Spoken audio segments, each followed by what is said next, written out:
Assalamualaikum warahmatullahi wabarakatuh. Perkenalkan, nama saya Fayad Dan dan saya Rizky Dayat. di sini kita akan mempresentasikan hasil kerja kami mengenai materi PPS. Apa itu PPS? Ya, PPS adalah sebuah server virtual yang berjalan di dalam server fisik yang lebih besar. Ini memberikan sumber daya yang terpisah dan dedikasi untuk pengguna tertentu. Selanjutnya, keuntungan VPS. Yang pertama, kinerja VPS menawarkan kinerja yang lebih baik dibandingkan shared hosting karena sumber daya tidak dibagi dengan pengguna lain. Yang kedua, kontrol penuh. Pengguna memiliki akses root dan dapat menginstal perangkat lunak atau konfigurasi yang dibutuhkan. Yang ketiga, keamanan VPS lebih aman daripada shared hosting karena lingkungan virtual yang terpisah. Yang terakhir, skalabilitas. Pengguna dapat dengan mudah meningkatkan sumber daya sesuai kebutuhan. Selanjutnya ada kelemahan PPS.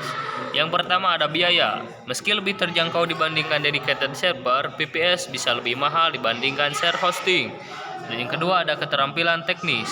Unmanaged PPS membutuhkan pemahaman teknis yang lebih mendalam. Dan yang terakhir ada batasan sumber daya. Meskipun lebih baik dari share hosting, sumber daya PPS masih terbatas dibandingkan dengan dedicated server. Selanjutnya, Jenis-jenis VPS. Yang pertama, manajer VPS menyediakan layanan mengelola server untuk Anda, termasuk pembaruan dan pemeliharaan. Yang kedua, unmanaged VPS. Pengguna bertanggung jawab untuk mengelola server, termasuk instalasi dan pemeliharaan. kemudian ada penggunaan VPS. Hosting situs web cocok untuk situs web dengan lalu lintas menengah hingga tinggi. Dan yang kedua ada aplikasi web.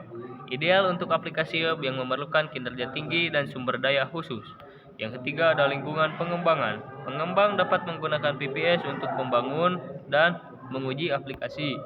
Dan yang keempat ada game server. VPS sering digunakan untuk hosting server game. Yang terakhir ada VPN, Virtual Private Network. Menggunakan VPS sebagai server VPN untuk keamanan lebih saat berselancar di internet. Selanjutnya, perbandingan VPS dan jenis hosting lainnya. Yang pertama, shared hosting. Beberapa pengguna berbagai sumber daya di suatu server, murah tetapi terbatas dan kontrol dan performa. Yang kedua, dedication hosting. Pengguna menyewa seluruh server fisik. Biasanya lebih tinggi tetapi memberikan kontrol dan sumber daya maksimal. Yang terakhir, cloud hosting menggunakan sumber daya dari beberapa server yang terhubung, lebih scalable dan fleksibel, tetapi bisa lebih kompleks. Selanjutnya ada contoh penyedia VPS populer. Yang pertama ada Digital Ocean, menawarkan server yang dapat diatur dengan cepat dan harga yang transparan. Yang kedua ada Linode, dikenal karena kinerja tinggi dan dukungan pelanggan yang baik. Yang ketiga ada AWS, Amazon Web Service, menyediakan layanan VPS melalui Amazon EC2 dengan fleksibilitas tinggi. Dan yang terakhir ada Vultr, menyediakan VPS dengan lokasi server di seluruh dunia dan harga kompetitif. Kemudian kesimpulan, VPS adalah solusi hosting yang ideal untuk pengguna yang membutuhkan lebih banyak kontrol dan kinerja daripada shared hosting, tetapi tidak memerlukan seluruh server fisik.